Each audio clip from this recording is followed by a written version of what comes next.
കണ്ണൂർ സർവകലാശാലയുടെ സെനറ്റ് ലിസ്റ്റിൽ എങ്ങനെ ലീഗിന്റെയും കോൺഗ്രസിന്റെയും നേതാക്കന്മാർ വന്നു? ആ ലിസ്റ്റ് വന്നത് ലോക് ഭവനിൽ നിന്നായിരുന്നു. അന്നത്തെ ഗവർണർ കൊടുത്തു. അതെവിടുന്ന് കിട്ടിയതാ? അതിന് ഉത്തരം പറയുമോ കോൺഗ്രസ് അന്നത്തെ കണ്ണൂർ സെനറ്റ് നിയമനത്തിൽ? സമാനമായി കാലിക്കറ്റിൽ ഇന്നിരിക്കുന്ന വി സി ആരാ? കാലിക്കറ്റിൽ ഇന്നിരിക്കുന്ന വി സിയെ നിയമിച്ചത് ഇതേ ഗവർണറാണ്. രാജേന്ദ്ര വിശ്വനാഥ് ആർലേക്കർ നിയമിച്ച വി സി ആണ് കാലിക്കറ്റിലെ ഇപ്പോഴത്തെ സ്ഥിരം വി സി, മുൻ താൽക്കാലിക വി സി പ്രൊഫസർ രവീന്ദ്രൻ. അദ്ദേഹം ആരാ?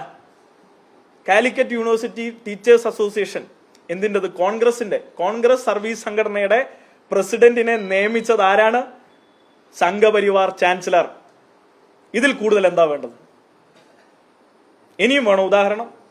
എങ്ങനെയാണ് കേരള സർവകലാശാലയുടെ സിൻഡിക്കേറ്റിലേക്ക് സംഘപരിവാർ കയറിയത്? ആരുടെ പിന്തുണയിൽ മേലാണ്? കോൺഗ്രസുകാർ സെനറ്റ് തെരഞ്ഞെടുപ്പിൽ പിന്തുണച്ചതിന്റെ ഭാഗമായി. വീതം വെപ്പായിരുന്നു. പ്രതിപക്ഷത്തിരിക്കുമ്പോൾ കോൺഗ്രസും സംഘപരിവാറും വീതം വെപ്പായിരുന്നു. വീതം വെച്ചാണ് ഇടതുപക്ഷത്തെ, അന്നത്തെ ഭരണപക്ഷമായിരുന്ന ഇടതുപക്ഷത്തെ പ്രതിരോധിച്ചത്, ഇല്ലാതാക്കാൻ ശ്രമിച്ചത്.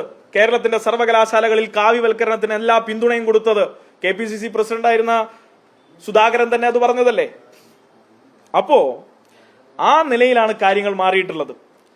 മെയ് 31 റിട്ടയർ ചെയ്തിട്ടുള്ള പ്രൊഫസർ അരവിന്ദൻ ഇപ്പൊ ഞങ്ങളോട് ചോദിക്കുന്നത്, പ്രൊഫസർ അരവിന്ദനെ സ്വാഭാവികമായിട്ടും താൽക്കാലിക വിസയാണ്, അദ്ദേഹം സ്വാഭാവികമായിട്ടും തുടരുമെന്നുള്ളതാണ് ഞങ്ങൾ ഉൾപ്പെടെ കരുതിയിരുന്നത്. പക്ഷെ ഉടനെ അദ്ദേഹത്തെ മാറ്റി MG സർവകലാശാലയിൽ പോലും ഇല്ലാത്ത ഒരു അധ്യാപകനെ കുസാറ്റിൽ നിന്ന് കൊണ്ടുവന്നിട്ടാണ് നിയമിച്ചത്. റോജി M. ജോൺ അറിഞ്ഞിട്ടില്ല എന്നൊന്നും പറഞ്ഞ് നിഷ്കളങ്കനാകരുത്. ആ നിഷ്കളങ്കത ശരിയുമല്ല. ഇത്രയും ദിവസം പ്രതികരിക്കാതെ ഇന്നലെ ഫേസ്ബുക്കിൽ വന്നിട്ട് പ്രതിപക്ഷ നേതാവ് പിണറായി വിജയനെയും കേരളത്തിന്റെ ഇടതുപക്ഷത്തെയും ആക്രമിച്ചിട്ട് പറയാം, ഇന്നും ഇന്നലെയും നാളെയൊക്കെയും ഞങ്ങള് കാവ്യവൽക്കരണത്തിനെതിരാണ്. ഞാൻ ഇപ്പോഴും ചോദിക്കുന്നു, കാലിക്കറ്റ് വിസിയോട് രാജിവെക്കാൻ പറയൂ. ഈ പറഞ്ഞ ദുരൈപ്പാണ്ടി മാവൂദിനെതിരെ നിലപാടെടുക്കുമോ?